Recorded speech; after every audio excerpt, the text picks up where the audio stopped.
What's up, all my inspirational T-Sippers? Welcome back to my channel, you guys. This is Shantera. I pray that you are well, doing amazing, feeling amazing, holding on, hope and faith. I forgot to say, first giving honor and glory to God, who is ahead of my life. It is only because of him that I live, move, and have my being. On top. Happy Friday, you guys. I just wanted to drop in on my way to you know where. It has been the longest week, y'all, pulling that double, and I just got to get through tonight, then I'll be out for the next couple of days. But I just wanted to say, like, it is so important to find a way to put yourself first. You know what I'm saying? Especially when we do so much, and when we're single parents, or we don't have the extra help, we don't have the support that we, you know what I'm saying, desire to be able to do all of the things that we do. Like, I know for me, my thing was always like, well, as long as everybody else around me is happy, then I'm good, you know? Hold on, let me fix y'all. My thing was, as long as everybody else around me is happy, then I'm good. Like, everybody else is satisfied, okay, I guess that's good enough for me, you know? Like, that was my mindset. Even like when I was younger and, you know, around my friends and all that stuff, like, I was like, well, as long as everybody else is good, I kind of like always put my feelings and my emotions and, you know, the things that I really wanted, needed, and desired, I always put it on the back burner, you know, as long as everybody else, you know. And then for me, everything that I've got going on with my kids, like, I've dealt with, and I can honestly say that I've allowed anger and bitterness with their dad, you know what I'm saying, the way he treated me after I left the marriage, you know what I'm saying, I've allowed that, and him not being in their lives, and, you know, just a lot of different things. I've allowed that.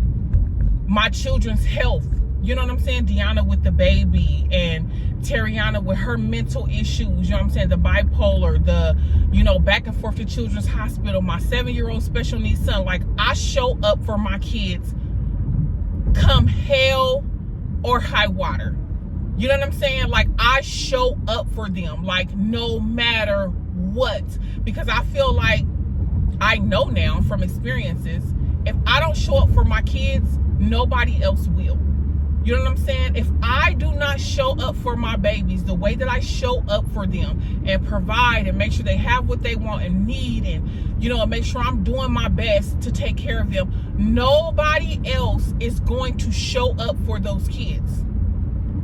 And so I've allowed that mindset to kind of snowball into me focusing solely on, gotta take care of the kids, gotta rip and run back and forth to the hospital, gotta go back and forth to the doctor, I'm working these 12-hour shifts, I can't do nothing, I gotta focus on the kids, I gotta make sure they need, you know, their father is not here, so I gotta pull the weight, I gotta do this, I gotta do that, I gotta do this, I gotta do that.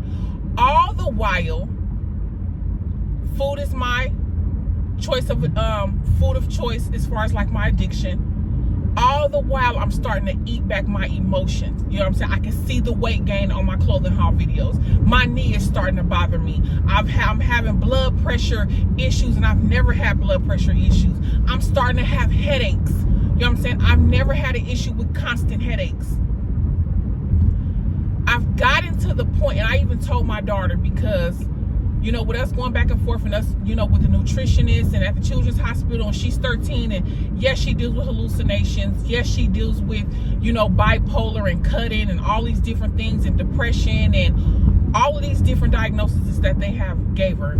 I just feel like at this point, I want it, and I want, because she has to lose a certain amount of weight before they can do the adolescent bariatric surgery. And like I told her, at this point, you know, you're on the injections, you're on the medication, I done got you back on your, you know, mental health medication. Like, I've done everything in my power as a mom. And at this point, I feel like I want it more than you.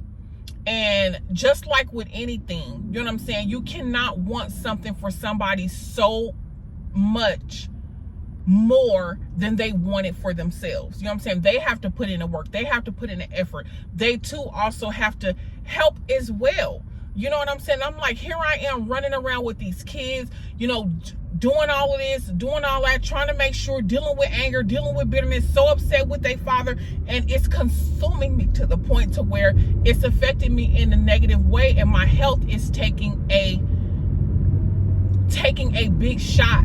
You know what I'm saying? It's taking a big shot. So I had to do a lot of examining. I had to do a lot of thinking at the bottom of an ice cream jug, you know, while I'm eating these carbs. Like, I've been doing a lot of thinking.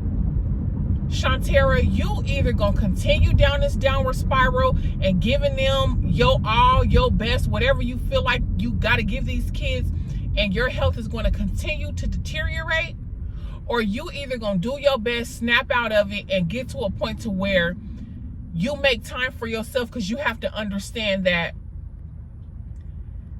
if you're not healthy and if you're not feeling your best, there is no way for you to give these kids anything of what you feel like they desire.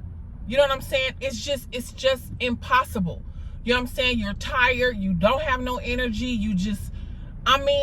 you're overwhelmed, you're overworked, and these feelings and emotions are already going to be there. But at the end of the day, it's like, when are you going to choose you? When are you going to choose you above your kids? And this might sound contrary to popular belief. I don't care. These are my thoughts. This is what I believe. This is what I'm saying for myself. When are you going to choose yourself over everybody else, including your children? When? I know a lot of people, oh, your kids come first, and choose your kids, and you know, it's your kids, you got to worry about your kid. No, not for me. Not for me. Because here I am doing for my kids and making sure my kids are number one. They're my top priority. I'm running all around. I'm doing this. I'm doing that. I'm making sure I'm stressed. I'm picking up and going and doing this and doing that. And what is it? Where is it getting me? Where is it leaving Shantera? Where is it leaving Shantera? Stressed, overwhelmed, overworked, feeling used, abused. Where is it getting me? Where is it getting me? When am I going to stop and say, look, enough is enough? You deserve to take care of yourself. You deserve to, when you get off work, instead of hurry up, rushing, going home and going to sleep, climbing into bed, you can take an hour and a half to work on yourself. These kids don't have school. Go to the gym first. Make you a priority.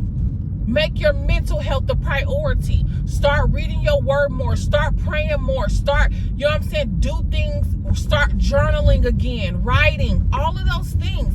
Do you. Make you a priority. You matter.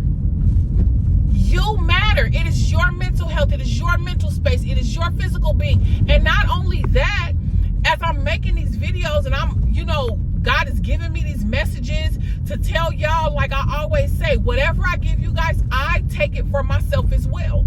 And he's talking about preparing yourself for what you believe I have in store for you. Yes, weight is an issue for me. I don't want the person that God has for me to enter into my life and have to deal with the extra insecurities that I have, or me feeling uncomfortable and not feeling right within my body and all this in my mind and all that, because I didn't take the time to prepare and do what was necessary so I can have the confidence that I need for my blessing. You know what I'm saying? I don't want that for my life. I am also in a preparing stage as well. The same thing that I'm telling y'all is the same thing that goes for me. So I know a lot of women can relate. You know what I'm saying? And we get, you know, and I was looking at like a lot of pictures and stuff of like people of like our past and that we went to school with, and high school and junior high and all of that. Like, a lot of these people, if you do not get your tail up out the, you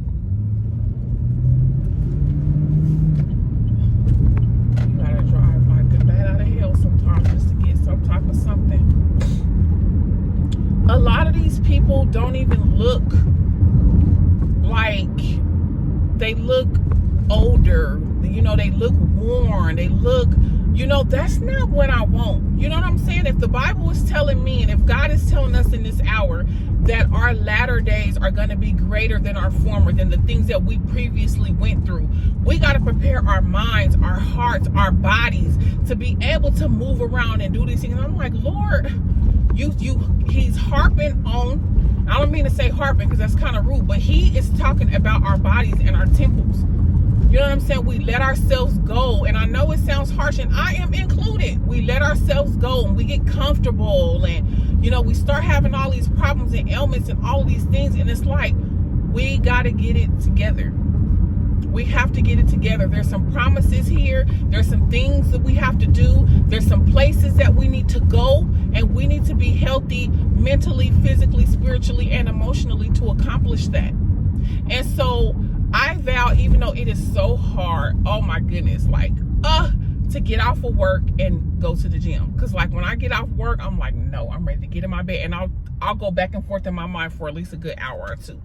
I'm not going to the gym. I'm so sleepy. My eyes burning. I'm going to just go ahead and, you know, go home and get in the bed and then do a workout at home. And no, you know, like, I enjoy the gym better than a home workout. You know what I'm saying? I got a home gym at my house, but I enjoy, like, the gym atmosphere. I enjoy the gym atmosphere. My headphones, y'all, me doing the thing, you know, because I got my headphones in, baby, and I'm a thug. I'm a drug dealer and bust windows out cars and all of that. It's like an alter ego when I'm in a gym. And besides in prayer, the gym is where I feel the most strongest. I can zone in, and I don't pay attention to nobody in that whole entire gym, and I focus on myself. You know what I'm saying? And so for me, the gym is therapeutic. It's therapeutic, and it means so much to me. And now, when I was 400 pounds, the gym is where I lost almost 100 pounds. You know what I'm saying? And yes, I've gained back maybe like 40 to 50 pounds of that. But I am working on just being a better me altogether, because these messages that I'm putting out, I receive them for myself. I receive them for myself. I receive them for myself. And when he's giving me messages to encourage you guys, I feel so encouraged, because I've been through hell myself. These stories that I'm telling, story times and all that, like, these are my personal life experiences, drugged through the mud, taken advantage of, used, abused, you know, putting everybody first, putting my relationships first, you know, putting my husband first in the marriage, the kids and family and sisters, and, you know, always putting me on the back burner. And time out for it. Time out for it, because as long as you allow people to do it, they're good. Takers have no boundaries. So givers have to set the boundaries. And I'm saying no freaking more.